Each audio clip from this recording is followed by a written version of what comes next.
সীমান্তের নিশ্চিত নিরাপত্তা নিশ্চিত করার পাশাপাশি আত্মমানবতার সেবা এবং জাতির যে কোনো দুর্যোগকালীন ক্রান্তিকালীন বর্ডার গার্ড বাংলাদেশ অগ্রণী ভূমিকা পালন করে থাকে।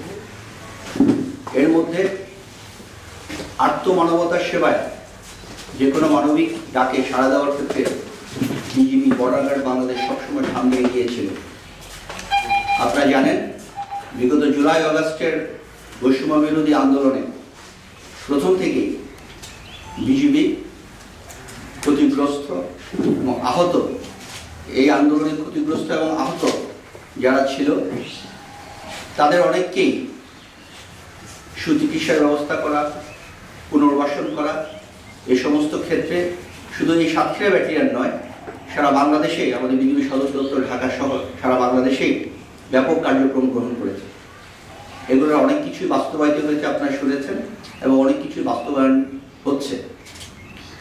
আমরা যদি সাতক্ষীরা ব্যাটালিয়ন থেকে বলি, গত 25শে অগস্ট যদি আপনারা মনে করতে পারেন, আমাদের সাতক্ষীরার একমাত্র শহীদ আসিফের পরিবার সহ আরও 2 জন গুরুতর আহত যারা চিকিৎসাধীন ছিল সাতক্ষীরা কলেজ হসপিটালে, সেই সময় থেকে শুরু করে অদ্যাবধি আমরা বিভিন্ন সময় বিভিন্নভাবে ক্ষতিগ্রস্ত আহতদেরকে পুনর্বাসন করার জন্য, সহায়তা করার জন্য এগিয়ে এসেছি। তারই ধারাবাহিকতায় আজকে আমরা একজন আপনাদের মাঝে, আমাদের মাঝে একজন যারা বিগত জুলাই আগস্ট আন্দোলনে উল্লেখযোগ্যভাবে বলবো আমি ক্ষতিগ্রস্ত হয়েছে, দৃষ্টিশক্তি হারিয়েছে, আন্দোলনে প্রত্যক্ষভাবে সরাসরি অংশগ্রহণ করার কারণে তাকে আমরা আজকে আর্থিক সহায়তা প্রদান করলাম। এবং আমরা এটা আপনাদের মাধ্যমে বাকি সবাইকে জানাতে চাই, আমাদের বিজিবির যে কেন্দ্রীয় হাসপাতাল আছে, সেই হাসপাতাল সহ আরও 5টি হাসপাতাল আছে সারা বাংলাদেশে, যেগুলো বিশেষায়িত হসপিটাল। এই হসপিটালগুলোতে অনেক আহত, গুরুতর আহত এবং যারা পঙ্গুত্ব বরণকারী এবং অনেককেই চিকিৎসা সেবা প্রদান করা হচ্ছে এবং এটা চলমান রয়েছে।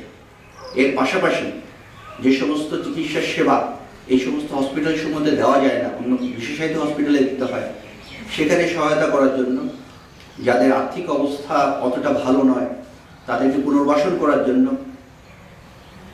যে কার্যক্রম বিজিবি হাতে নিয়েছে, সেই কার্যক্রমের অংশ হিসেবে আজকে আমরা আমাদের এক ভাইকে আজকে সহায়তা করলাম এবং আমরা আপনাদেরকে আশ্বস্ত করতে চাই এই সহায়তা অব্যাহত থাকবে।